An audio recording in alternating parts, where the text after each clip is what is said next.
നമുക്ക് എപ്പോഴും വരാറുള്ള ഒരു കമന്റ് ആണ്, ചേച്ചി നെയിൽ പോളിഷ് അടിയിൽ ഭയങ്കര വീക്കാണെന്ന്. നമ്മൾ എപ്പോഴും ഈ ക്രാഫ്റ്റിൽ മുങ്ങി നിൽക്കുന്നത് കൊണ്ട് തന്നെ പശയും പിന്നെ എന്തൊക്കെയാ പെയിന്റും എല്ലാം പറ്റിച്ചിട്ടാണ് കേട്ടോ കൈ കൊണ്ട് നടക്കുന്നത്. എന്തായാലും നമുക്ക് എന്ത് ചെയ്യാന്ന് ഹസ്ത സംരക്ഷണവും പാദ സംരക്ഷണവും നടത്തിയേക്കാന്ന്.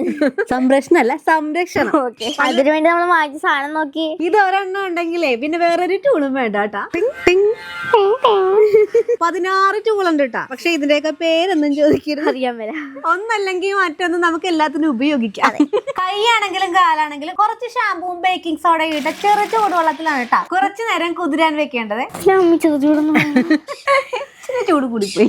ആദ്യം കംപ്ലീറ്റ് ആയിട്ടൊന്ന് ബ്രഷ് ചെയ്തിട്ടെ ഒന്ന് സ്ക്രബ് ചെയ്തെടുക്കുക കേട്ടോ കാലെ. നെയിൽ കട്ടർ തന്നെ 3 തരം ഉണ്ട് കേട്ടോ, വലുത് ചെറുത് ചരിഞ്ഞത്. നഖത്തിന്റെ സൈഡിലെ സ്കിന്നൊക്കെ ഒന്ന് കട്ട് ചെയ്ത് കളയാൻ പറ്റിയ ഒരു കട്ടറും കൂടി ഉണ്ട്. കൂടെ തന്നെ ഒരു കുഞ്ഞു കത്രികയും പ്ലക്കറും നഖം ഉറച്ച് ഷേപ്പാക്കാൻ പറ്റിയ ഒരു ടൂളുണ്ട്. പിന്നെ കാർവ് ചെയ്യാൻ പറ്റിയതും കുഴിനഖം കുത്തിയെടുക്കാൻ പറ്റിയതായിട്ടുള്ള പല പല ടൂളുകൾ ഉണ്ട്. സത്യം പറഞ്ഞിട്ട് എനിക്കിത് മനസ്സിലാവില്ല എന്തൊക്കെയാണെന്ന്. എനിക്കിത് കണ്ടിട്ട് തോന്നുന്ന മറ്റേ വെജിറ്റബിൾ കാർവിങ്ങും വുഡ് കാർവിങ്ങിനൊക്കെ പറ്റിയ നല്ല അടിപൊളി ടൂളുകളാണ് കേട്ടോ ശരിക്കും പറഞ്ഞിട്ടുണ്ട്. ഇങ്ങനെ വെള്ളത്തിൽ കുതിർത്ത് വെച്ചിട്ട് ഇരിക്കാൻ തുടങ്ങിയിട്ട് കുറെ സമയമായി. അവൾ ഇപ്പൊ ചെയ്യുന്ന പ്രതീക്ഷിച്ചിരിക്കും. പക്ഷെ സത്യം പറഞ്ഞാൽ എനിക്ക് മനസ്സിലാകണില്ല എന്തൊക്കെയാ ചെയ്യേണ്ടത്. കൈയും കാലും ഒക്കെ സംരക്ഷിക്കാൻ ആഗ്രഹം ഉണ്ടെങ്കിലേ ഈ ഒരൊറ്റ കിറ്റ് മതി കേട്ടാ, വേറെ ഒന്നും അന്വേഷിച്ച് നടക്കേണ്ട ആവശ്യമില്ല. ലിങ്ക് മേളിൽ തന്നെ ടാഗ് ചെയ്തിട്ടുണ്ട്.